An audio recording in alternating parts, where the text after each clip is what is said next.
Katie Chats here in downtown Toronto with Director CATHARINE Tamas. How does it feel to have your film Seekers in Docnow? Oh, it's really, really exciting. I'm actually thrilled to see it coming to fruition, and it's been a long journey, and it's something that I've never done before, so it's really exciting. What was the inspiration behind the making of the film?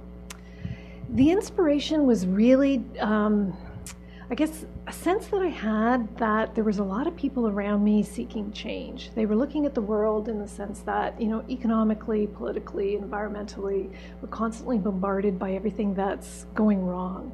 And a lot of people that I met just started talking about seeking change. And that change turned into a journey that I took to find out what they were seeking. And so it's almost like a journey within a journey in the film. And I discovered that they were seeking change on essentially what became a spiritual film. And I wasn't anticipating making that, but really it became people seeking deeper meaning in their lives. And that's not to say it's religious at all. It's about seeking something that matters to them on a level that they hadn't found before. What was your directorial process like? Oh, it was really totally different than anything I had done before. I'd worked in broadcasting before. And for this, because it was a journey, I wasn't quite certain what I was going to find along the way. So my news background came into play in a really good way, in the sense that when I was at an event, I could sort of make my way through a crowd and try and anticipate sort of what was happening and who to go to. And I just had the courage to go up to people I didn't know and talk to a whole lot of people. And so the directorial process, once I got into the film, was to allow people to simply express their voice about what it was that was going on. I didn't in any way want to speak for them.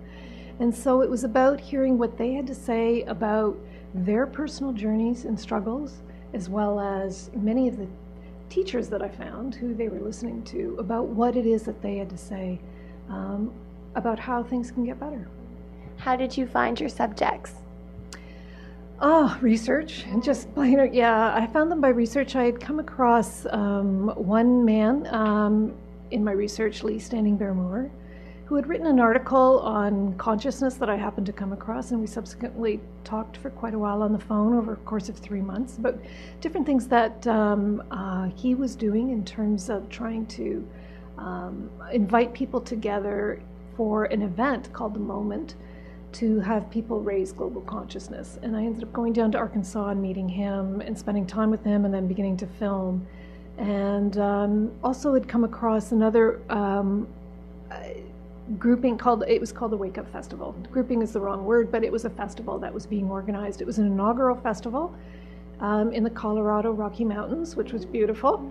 And they brought together all sorts of different people from different aspects of seeking, if you will. So poets, musicians,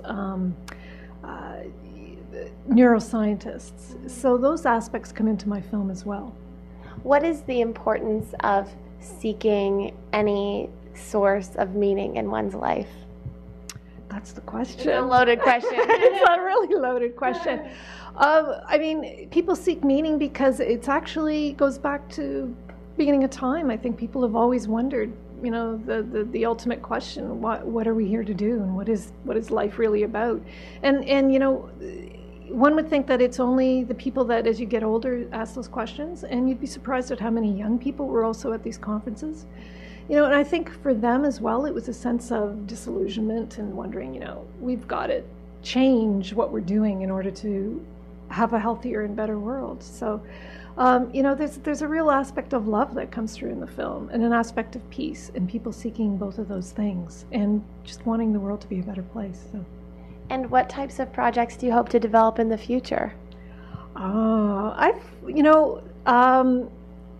I've been approached already by some people while I've been on the film, just about everything from the monks in Tibet, because I met many, and I'm going to see where it all leads, but I certainly want to keep making films that I think make a difference. I think that that's my ultimate goal at this point in my career, is to make films that really do matter or help people in some respect. And how have audiences been responding to the film? Well, so far it hasn't been shown. It's going to be shown at the Docnow Festival, but those that have previewed it have really enjoyed it, and I've gotten really positive response, and they've actually been surprised because when you first mention the topic, people often go, spirituality, or they kind of back off of it a little bit and wonder, are you talking about religion, which it's not. It's actually about people come away, everybody picks something different out from the quotes that people say because they are very impactful and very meaningful about both mostly how to connect at a deeper level and also the fact that we're all interconnected. You have some very well-known contributors to your film. How did you get them? I actually, when I went to the Wake Up Festival, prior to going, I had sent out an email to the people that were speaking there and asked who would like to participate in the documentary. And I was so privileged and lucky to meet Mark Nepo, who's a poet and philosopher, and he has several books out, The Book of Courage and 7,000 Ways to Listen. And then as well, Rick Hansen, who's a neuropsychologist, and he has The Buddha's Brain, is one of his books, and he came forward and he was amazing and wonderful as well.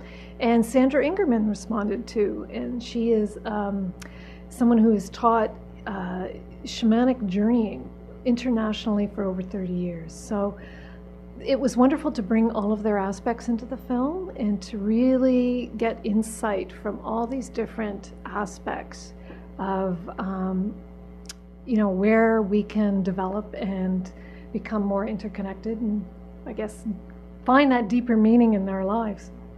And where's the best place to find out more information on you and on Seekers and Docnow online? Oh, the festival site, docnow.ca, and as well I'll be setting up a website. I'm in the process of working on it called seekersthedocumentary.com, and that'll be coming up soon. Thank you so much, Catherine. Congratulations and best of luck with the film. Okay, thanks so much. Thanks for having me. I'm Katie Allman reporting for Katie Chats here in downtown Toronto.